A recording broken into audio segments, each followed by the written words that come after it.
ನಮಸ್ತೆ ಸ್ನೇಹಿತರೆ. ಅನುಮಾನ ಎಷ್ಟೇ ಇರಲಿ, ಸಾಧನೆ ಮಾಡುವ ಗುರಿ ನಿನ್ನಲ್ಲಿರಲಿ. ತುಡಿಯೋರು ಎಷ್ಟೇ ಜನ ಇರಲಿ, ಬೆಳೆಯೋ ಮನಸ್ಸು ನಿನ್ನಲ್ಲಿರಲಿ. ಒಂದು ಕಲ್ಲು ಶಿಲೆಯಾದರೆ ಕೈ ಮುಗಿದು ನಮಸ್ಕಾರ ಮಾಡ್ತಾರೆ. ಅದೇ ಮೆಟ್ಟಿಲಾದರೆ ತುಳಿದು ಚಪ್ಪಲಿಯನ್ನು ಬಿಡುತ್ತಾರೆ.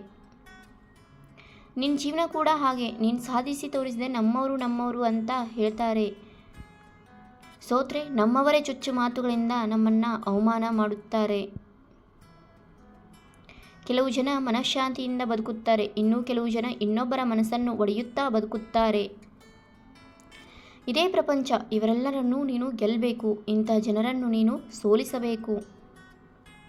ನಿಭಾಯಿಸಲು ಯೋಗ್ಯ ಇಲ್ಲದ ಮನುಷ್ಯನಿಗೆ ಅಧಿಕಾರವಾಗಲಿ ಜವಾಬ್ದಾರಿಯಾಗಲಿ ಕೊಡಬಾರದು. ಒಂದು ವೇಳೆ ಕೊಟ್ಟರೂ ಅದು ಲಾಭವಿಲ್ಲ. ಯಾಕಂದರೆ ಬಂಗಾರವೇ ದೊಡ್ಡದು ಅಂತ ತಿಳಿದಿರುವ ಮೂರ್ಖರಿಗೆ ವಜ್ರದ ಬೆಲೆ ಗೊತ್ತಿರುವುದಿಲ್ಲ, ಹಾಗೆ ಗೊತ್ತಾಗೋದೂ ಇಲ್ಲ. ಸುರಿದು ಹೋದ ಮಳೆ, ಸರಿದು ಹೋದ ಸಮಯ ಮತ್ತೆಂದೂ ಸಿಗೋದಿಲ್ಲ. ಹಾಗಂತ ನೀನು ಅದರೊಳಗೆ ಕಳೆದು ಹೋಗಬೇಡ.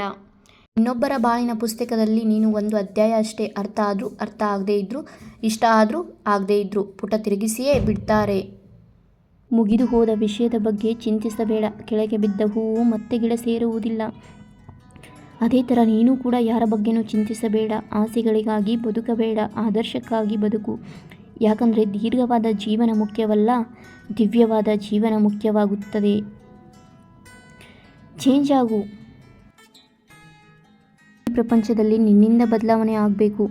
ನಿನಗೆ ಅವಮಾನ ಮಾಡಿದವರ ಜೊತೆ ಜಗಳ ಮಾಡೋ ಬದಲು ಅವರ ಕಣ್ಣೆದುರೇ ನೀನು ಬೆಳೆದು ತೋರಿಸೋದೇ ನೀನು ಕೊಡೋ ಉತ್ತರವಾಗಿರಬೇಕು. ನೀನು ಇನ್ನೊಬ್ಬರ ಜೀವನದ ಬಗ್ಗೆ ಸುಮ್ಮನೆ ಇಲ್ಲ ಸಲ್ಲದ ಕಥೆಗಳನ್ನು ಕಟ್ಟಬೇಡ. ಯಾಕಂದರೆ ನಿನ್ನ ಜೀವನದ ಬಗ್ಗೆ ಬೇರೆಯವರು ಕಾದಂಬರಿಯನ್ನೇ ಬರೆಯಬಹುದು. ಅರ್ಥವಿಲ್ಲದ ಮಾತಿಗೆ ಎಷ್ಟು ಸಮಯವನ್ನು ನೀಡಿದರೂ ವ್ಯರ್ಥ. ಹಾಗೆಯೇ ನಿನ್ನ ಜೀವನದಲ್ಲಿ ಅರ್ಥ ಮಾಡಿಕೊಳ್ಳದೆ ಅವರ ಜೊತೆ ನಿನ್ನ ಸಮಯ ಕಳೆದರೆ ನಿನ್ನ ಬದುಕು ವ್ಯರ್ಥ.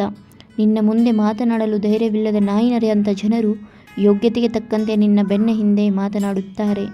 ಅಂಥವರಿಗೆ ಮಾತಾಡೋದಕ್ಕೆ ಒಂದು ಒಳ್ಳೆ ಟಾಪಿಕ್ನ ಕೊಡು. ಕೊನೆಗೊಂದು ಮಾತು ಹೇಳ್ತೀನಿ.